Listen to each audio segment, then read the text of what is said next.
Choose an online degree that fits your ambitions, backed by top accreditations and global rankings. Learn skills that drive real career growth. Apply now.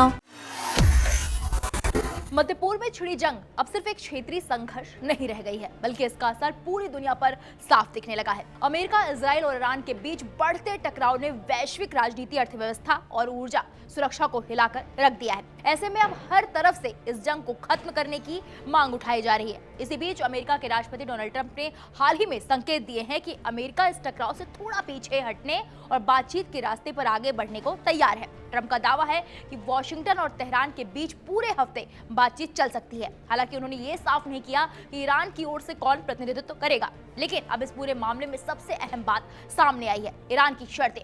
Iran ने साफ कर दिया है कि जंग खत्म करनी है तो कुछ बड़ी और सख्त शर्तों को मानना होगा। मध्य पूर्व में जारी इस भीषण तनाव के बीच अब कूटनीति ने एक बार फिर दस्तक दे दी है। बातचीत की कोशिशें तेज हो रही हैं, लेकिन ईरान ने साफ कर दिया है कि बिना ठोस गारंटी और ठोस फैसलों के वो पीछे हटने वाला नहीं है। वॉल स्ट्रीट जर्नल की रिपोर्ट के मुताबिक ईरान ने अमेरिका के सामने 8 बड़ी शर्तें रखी हैं, जो इस पूरे संघर्ष के भविष्य को तय कर सकती है। आइए ग्राफिक्स के जरिए आपको दिखाते हैं ईरान की 8 बड़ी शर्तें।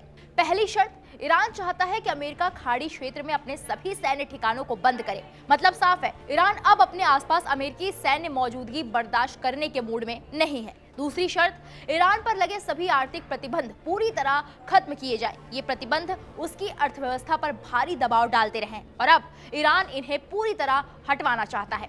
तीसरी शर्त, इजराइल द्वारा हिजबुल्लाह के खिलाफ चलाए जा रहे अभियान को तुरंत रोका जाए। ईरान हिजबुल्लाह को अपना सहयोगी मानता है, इसलिए इस मुद्दे पर वो बेहद सख्त है। चौथी शर्त, होर्मुज स्ट्रेट से गुजरने वाले जहाजों पर ईरान को शुल्क वसूलने की अनुमति दी जाए। ये दुनिया के सबसे अहम तेल मार्गों में से एक है और इस पर नियंत्रण ईरान की रणनीतिक ताकत को कई गुना बढ़ा सकता है।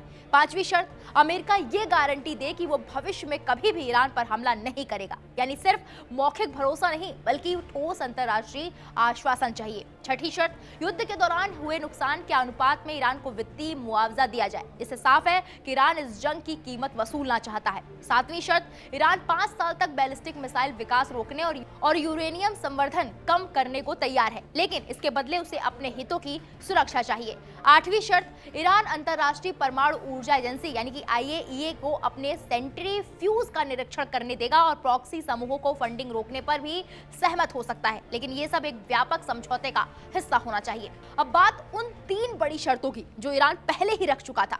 12 मार्च को ईरानी राष्ट्रपति मसूद पेजेश्कियान ने साफ कहा कि जंग खत्म करने के लिए 3 बुनियादी शर्तें पूरी करनी होगी। पहली शर्त, ईरान के वैध अधिकारों को अंतर्राष्ट्रीय स्तर पर मान्यता दी जाए, यानी ईरान अपने परमाणु और रणनीतिक अधिकारों पर कोई समझौता नहीं करेगा। दूसरी शर्त, उससे हुए नुकसान का हर्जाना दिया जाए। ईरान इस युद्ध को सिर्फ सैन्य नहीं, आर्थिक नुकसान के नजरिए से भी देख रहा है। तीसरी शर्त, भविष्य में किसी भी हमले के खिलाफ पक्की और अंतर्राष्ट्रीय गारंटी मिले, यानी ईरान अब बिना सुरक्षा आश्वासन के किसी समझौते पर भरोसा नहीं करेगा।